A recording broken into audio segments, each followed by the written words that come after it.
langit dan samudra, bangkit filsafat merdeka. Pancasila bukan dogma, bukan semboyan mati, tapi dayut hidup di jantung bumi. Ketuhanan bukan kuasa menghakimi, tapi cinta kasih yang merangkul semesta. Di sawah, di pabrik, di ruang mimpi, Tuhan merasuk dalam usaha dan presta. Bukan menara gading di awan tinggi, tapi sumur etik di tanah kering. Kita sujud pada keadilan sejati yang membebaskan yang terpinggirkan. Kami mengaku kami terbatas, tapi dalam keterbatasan kami merawat Tuhan dan kentangnya dalam sungai, dalam langit, dalam perjuangan melawan lupa dan luka. Kemanusiaan bukan slogan kosong, tapi keberanian melihat mata yang terluka. Di pasar, di penjara, di ruang pengadilan, kita uji nyali peradaban kita.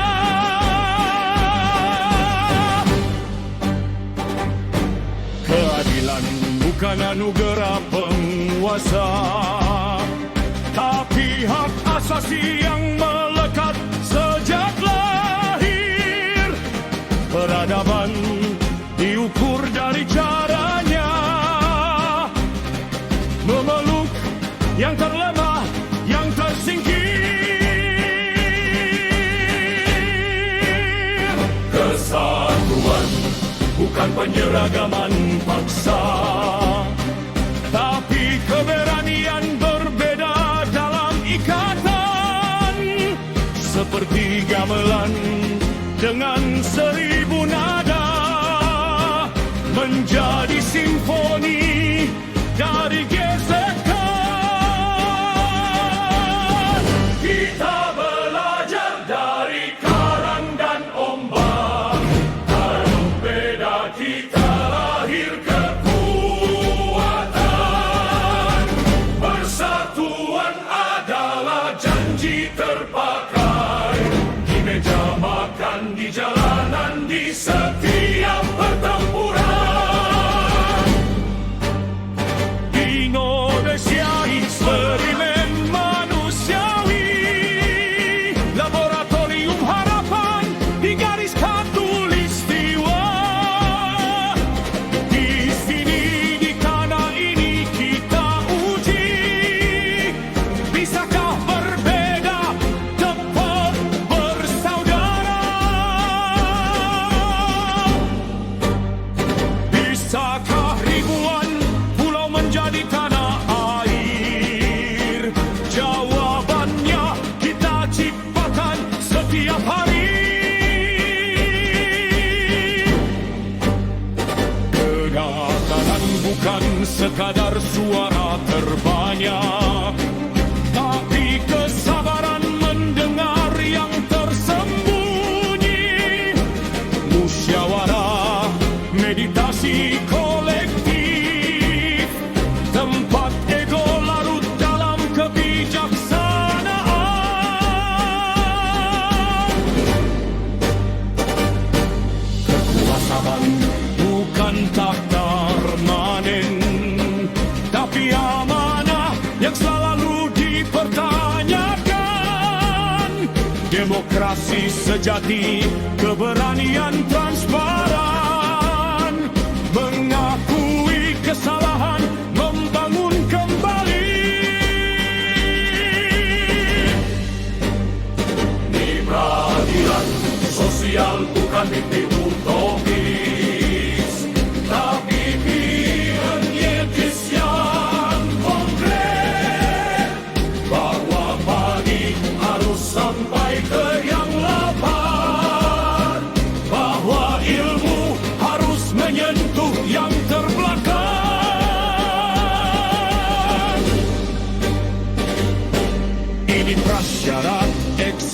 esensi bangsa.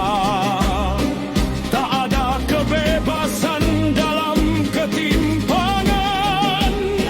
Kemerdekaan sejati hanya mungkin saat seluruh anak negeri bangun dari penderitaan. Dari tahu sejarah kami pendek dalam kosmos, tapi dalam darah kami mengalir sungai zaman.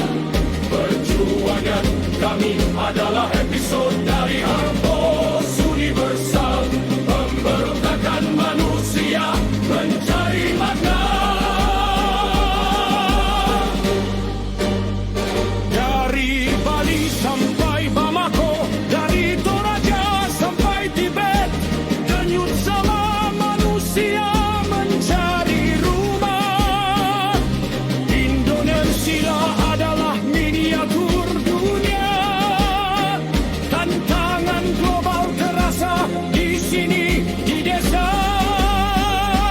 di kota.